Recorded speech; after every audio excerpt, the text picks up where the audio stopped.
Panel, side government, and I really hope closing shafts. In this debate, is not concerned about whether or not trading with the EU is superior to trading with Britain.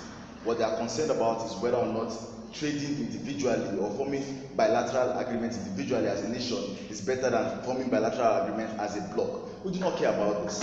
From side opposition, we believe today's debate is not about individual countries or collective countries. We believe it's about the general idea of whether African states who have a commonwealth origin, that is, they have been formally colonized by Britain, have long historical ties with Britain, share a massive amount of infrastructure and regulatory legal similarities with Britain, if they should abandon all of this history and then trade with the EU. Now let us recognize that the EU is not a homogeneous entity. So let us not talk about the EU in this debate. We'll talk about 23 different countries with 23 different languages, systems, regulatory infrastructure, and all of that. Let us recognize also that there is no central governance in the EU, and at best that European central government, if you can even call it that, is an advisory sort of body, with governments such as France and Germany being able to set almost every other policy by themselves. So the only thing that the EU has any hegemony over is monetary policy and the printing of the euro, right? So we're going to be showing in this debate why that lack of homogeneity is very problematic versus that homogeneity that you have in trading with Britain. So in context, let's tell you two things, right?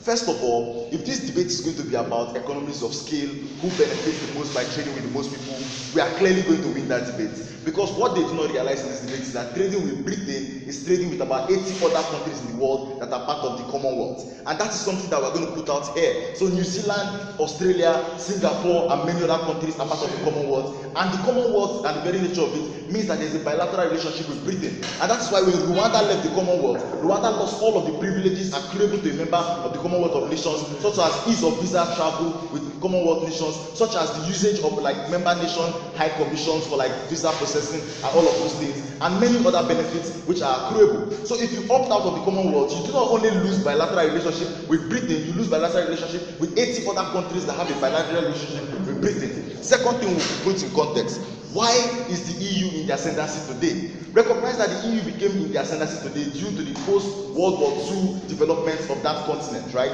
Because after the World War II, America gathers its allies in Europe, and its natural ally in Europe is Britain. So with Britain, it sought to gather more allies and then form this unanimous bloc to prevent future war on the European continent. Here is why America is not a natural ally with Germany or France or any of those other countries. Recognize how even when Hitler was invading and had already taken over Paris and other parts of Europe, America didn't give a damn and didn't enter the Second World War. America only shares a special relationship with Britain, and that special relationship means that should there ever be an impasse between Britain and the EU, we know on whose side America is going to err. So let us be very clear. The special relationship between Britain and America is a very significant one in global geopolitics, and we're going to be analyzing why that is very significant in this debate. How do we determine who wins this debate at the end of the day? Since this is a comparative, let us not come and hear moral philosophy bullshit by faithfulness when it does not have an extension. This debate is purely about measuring consequences of this action. So how we are going to measure this debate is on three levels. One, is it easier to trade with Britain? That is it less cumbersome? Does it impose more costs to these countries to trade with Britain or to trade with EU? That's the first thing we must analyze. Secondly, we must analyze, is it more efficient? So beyond ease, we must look at efficiency, because efficiency is very important when you're analyzing bilateral trade. It's very similar to the easy, the first point, but then we'll show you the difference in a bit. Then finally, we must look at what strengthens our interest, because the ultimate goal of forming a relationship is to improve your position geopolitically, economically, socially, and otherwise. So we're going to be showing that ultimately, right? Good. Let's get into this. On the most important points, let us talk about how to strengthen our interest. First, a moral philosophy, though I said no moral philosophy, a moral philosophical analysis of Brexit and what it pertains for African states. So what Brexit fundamentally is, philosophically, is the belief by Britain that it should not belong to this cosmopolitan mass where it is dictated to by technocrats in Brussels what it does in its own country. Many African states believe this. We don't want to be dictated to by IMF demagogues or World Bank demagogues what to do in our own country. We do not want to be dictated to by global institutions that do not have the peculiarities of our country at heart when forming policy what to do in our own country. So Brexit is a rejection of this cosmopolitan worldview. It's a rejection of imposition by international forces upon local decision making, and this is something that is very, very important philosophically for African states. Do we go with the cosmopolitan worldview where some technocrats in some parts of the world can be dictating for your country how many immigrants you take, how many jobs you employ, what sort of standards you have in your manufacturing process? Or do we go with the independent mindset of Britain and Brexit that says a country and its people should be able to democratically determine for itself what its future is. We believe that that is a better philosophy for African states, especially the commonwealth variety, to take. Secondly, on strengthening our interests, let us recognize Britain's positionality in global institutions, right?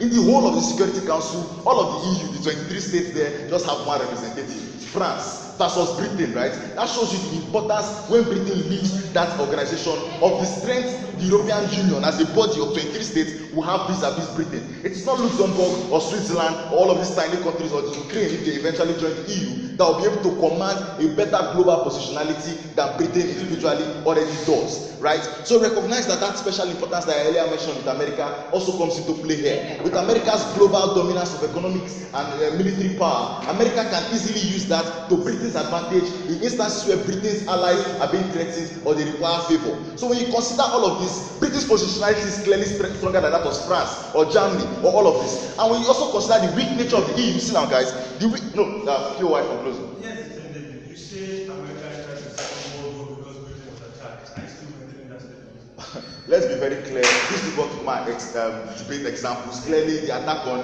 Pearl Harbor is one of the motivating factors. But clearly, America's intervention in the Second World War was primarily initially to supply weapons and supplies to Britain. It did this for a lot of months before Japan attacked Pearl Harbor. I will not want to school you in history. Just stop debating examples and come and engage my material. Rubbish. Let us engage the rest of the material. So in effect, when you look at efficiency, you have regulatory homogeneity, because most African states being post-colonial societies of Britain share a lot of legal similarities, institutional similarities, educational similarities with Britain, right? It is very easy to maintain that relationship than to start learning French or German, which is not really a problem. It is very mechanistic, sure. But when you consider the 23 different countries that you will have to adapt to that 23 different regulatory systems, that tiny mechanistic quip becomes a very, very big problem for a tiny country like Nigeria. Well, Nigeria is not even tiny. Let us look at one very tiny like the Gambia, right? How will you navigate that space when it determines to make such relationships? So ultimately, what seems like a tiny mechanistic quip is very, very important when you look at the fortunes of these states. In the end of this debate, it is not about any nonsense these guys want to tell you about morals. It is a practical matter of hard numbers. Britain is 80 countries, the EU is 23 different countries. Britain is superior because of its relationship. Africa will benefit better by that relationship.